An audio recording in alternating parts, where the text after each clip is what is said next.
Assalamualaikum warahmatullahi wabarakatuh.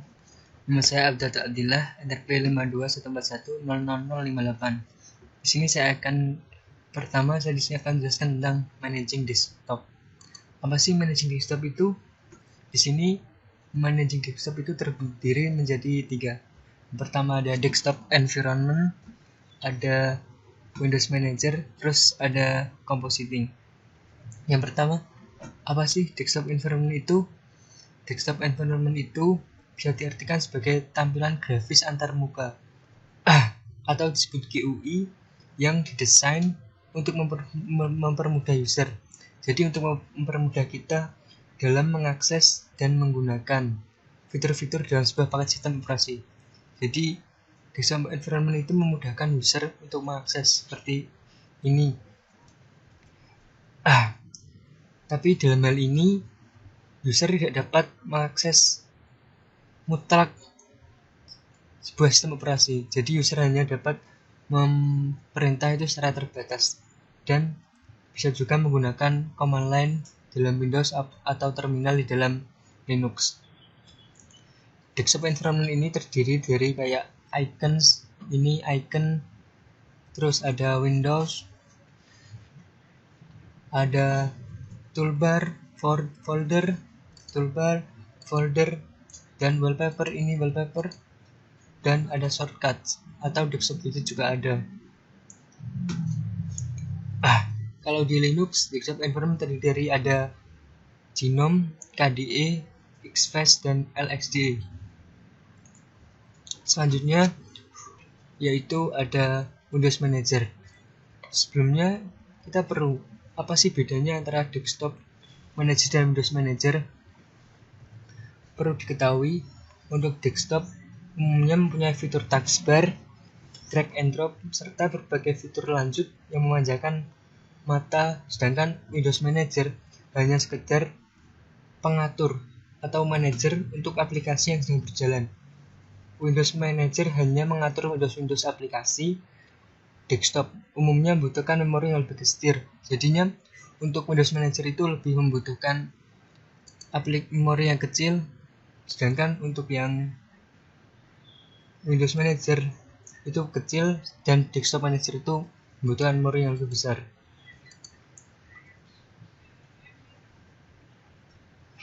Selanjutnya ada compositing. Apa sih compositing itu? Compositing ini adalah kayak Windows Manager yang menyediakan aplikasi dengan buffer of layar untuk setiap jendela.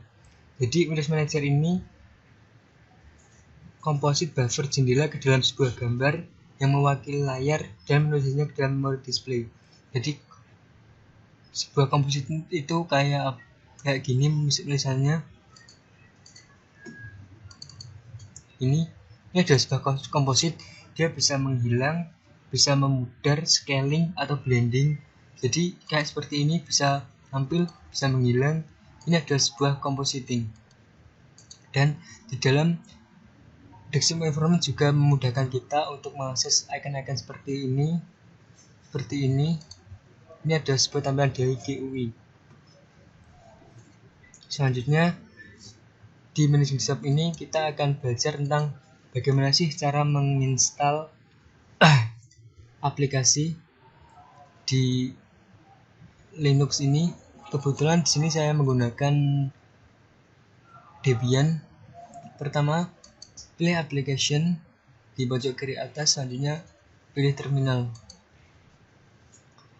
Yang pertama kita lakukan adalah untuk mengganti super user kita. Ketik SU.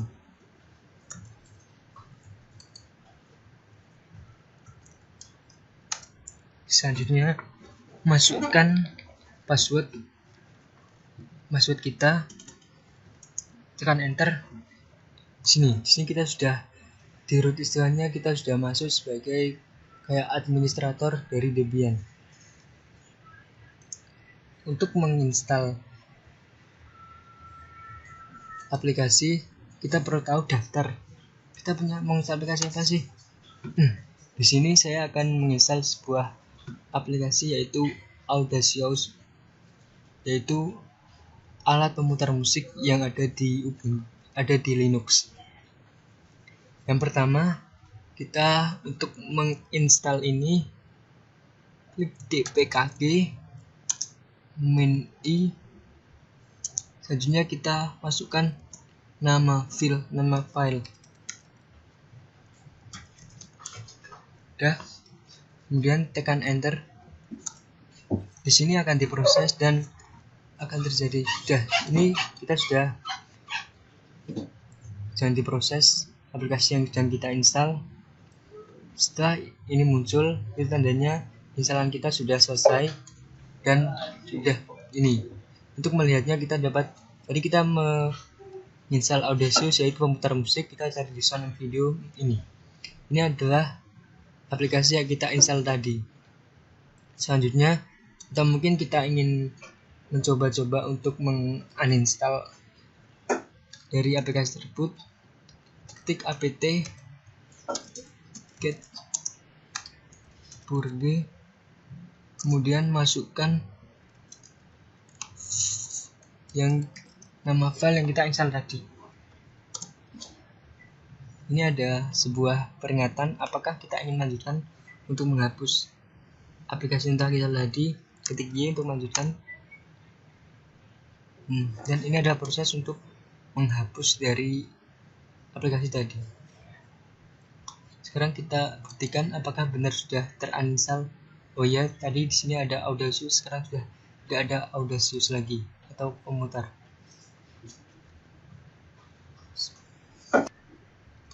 Oke, di sini saya akan melanjutkan pembahasan tentang repository. Tentang apa sih repository itu? Jadi, repository adalah suatu kumpulan dari berbagai banyak sekali macam aplikasi atau suatu paket aplikasi distribusi Linux. Repository itu juga bisa kita sebut dengan repo dan repository ini biasanya dikemas dalam bentuk CD atau DVD. Jadi itu gini, waktu pertama kali kita menggunakan Linux atau misalnya kita mendapatkan Linux ini, kita tidak langsung mendapatkan paket aplikasi yang menyediakan kita tidak mendapatkan paket aplikasi untuk Linux yang kita gunakan atau yang akan kita install. Jadi repository ini maksudnya kita mendapatkan sebuah aplikasi atau kumpulan aplikasi ini dalam bentuk CD atau DVD. Jadi bagaimana kalau misalnya kita tidak mendapatkan aplikasi tersebut? Ada dua cara untuk mengatasi hal tersebut. Yang pertama, kita bisa mendownload file mentah dan diinstal di terminal seperti tadi yang kita contohkan pertama tadi di terminal. Terus yang kedua, kita bisa mendownload paket itu di file di repository yang telah ditentukan. Jadi kita bisa download di repository lokal maupun repository yang interlokal. Selanjutnya kita akan membahas tentang dependensi. Apa sih dependensi itu? Mungkin kita belum tahu ya dependensi itu apa. Tapi maksud dari dependensi adalah package yang terkait dan dibutuhkan oleh suatu program atau aplikasi. Jadi misalnya itu gini. Waktu kita menginstal sesuatu atau mungkin menginstal kayak tadi di terminal tadi, menginstal Audacious secara tidak sengaja terputus secara paksa. Jadinya proses penginstalan itu tiba-tiba terputus secara paksa yang disebabkan oleh keteledoran kita. Jadi yang dimaksud dependensi adalah seperti itu. Atau bisa disebut tadi yang package yang terkait dan dibutuhkan oleh suatu program atau aplikasi.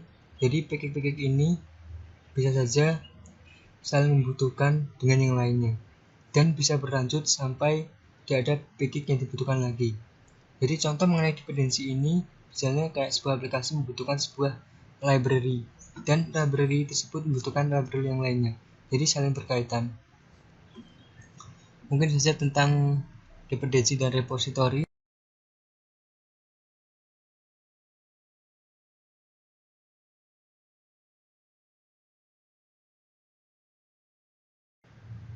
Oke, selanjutnya di sini saya akan membahas tentang interface, di mana interface ini berhubungan dengan desktop environment. Selanjutnya di sini saya akan membalikan sebuah kayak apa ya istilahnya, bagaimana kita menampilkan logo atau Debian di dalam terminal ini. Langkah pertama kita ketik su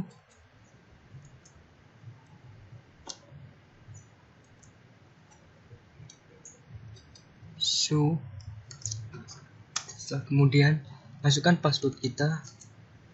Setelah itu sebelumnya kita di sini sudah mendownload Screenfeed dan mengekstraknya. Ini adalah nama folder dari Screenfeed tersebut.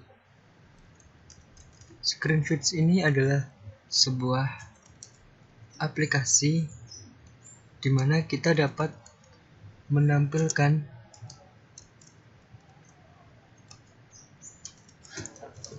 jadi maksudnya di sini kita akan memindah dari Screenfeed dev ini dari folder ini ke uc.bin. Ini seperti yang apa yang kita tulis ini seperti di sini.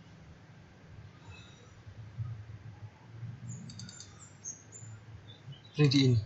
Jadi kita sini kita akan memindahkan Screendev ini ke uc.bin. Setelah itu kemudian setelah itu kita akan membuat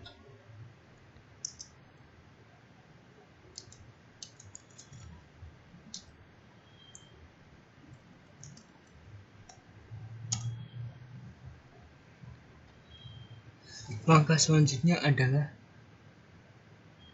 bagaimana kita akan mengubah nama dari Screenfeed tersebut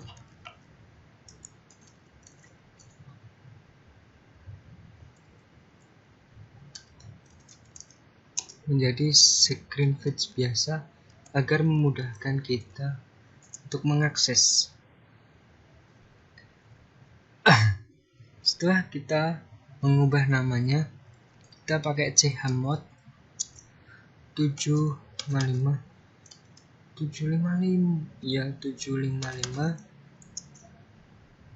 Screenfeed.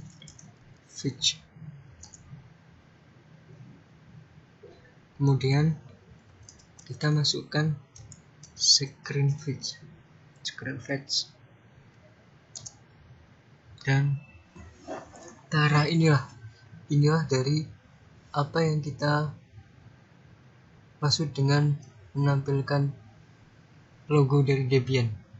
Ini adalah logo dari Debian, mungkin agak tidak kelihatan. Jadi seperti ini untuk menampilkan. Ini berfungsi di mana kita dapat, misalnya kita close terminal. Kemudian kita akan buka terminal.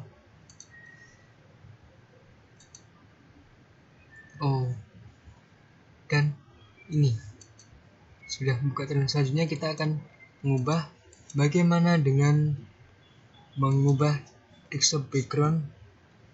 Jadi seperti ini, kita ingin mengubah desktop jadi seperti ini, atau mengubah temanya menjadi seperti ini, mungkin jadi seperti ini, atau kita bisa mengganti ikonnya seperti ini, mungkin seperti ini, atau mungkin seperti ini, tergantung sesuai kemauan kita. Close. Jadi kemudahan dari Linux ini atau Debian ini adalah kita tidak usah jadi kita langsung setelah mengklik tema secara otomatis tema akan berganti sendiri tanpa kita membutuhkan OK atau cancel. Mungkin itu saja untuk yang bagian interface.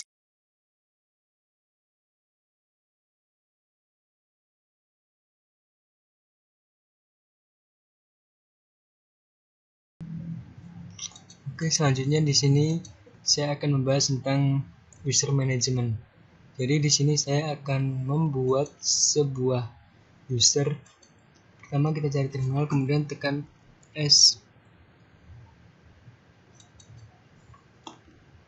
Oh, agak bermasalah. Tekan S U. Di sini sama dengan langkah yang sebelum-sebelumnya, masukkan password.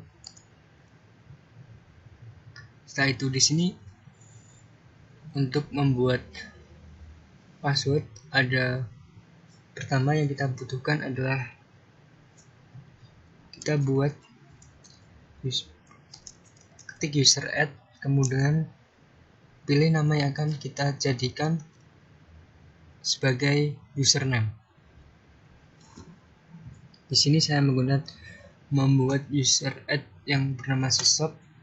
Kemudian setelah itu kita masukkan password dengan cara klik PASWD, password dari sysop, klik enter.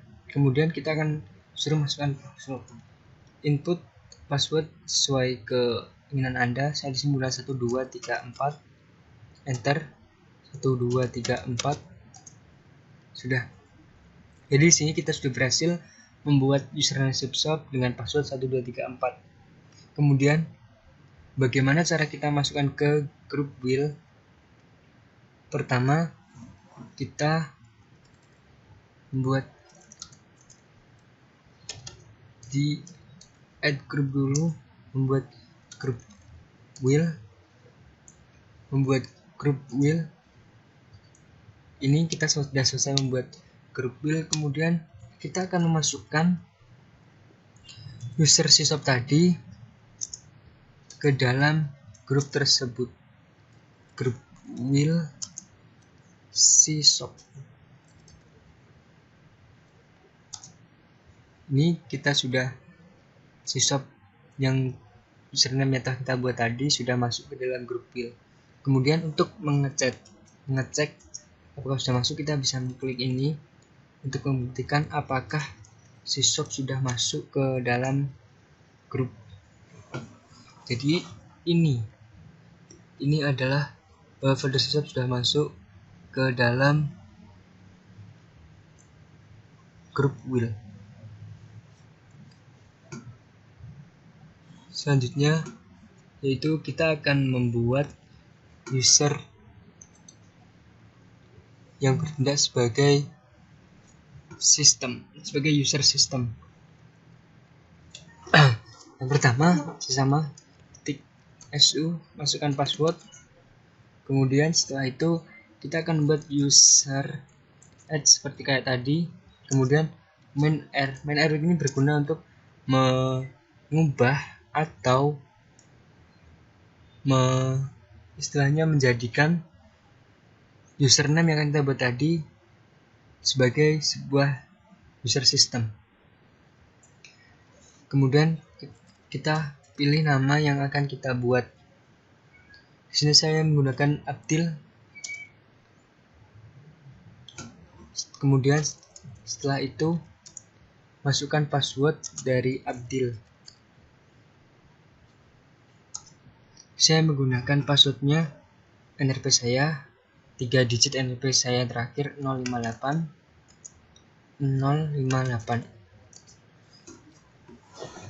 Jadi ini sudah selesai kita sudah selesai membuat sebuah password tersebut. Kita close saja. Mungkin untuk membuktikan kita coba untuk log out apakah benar.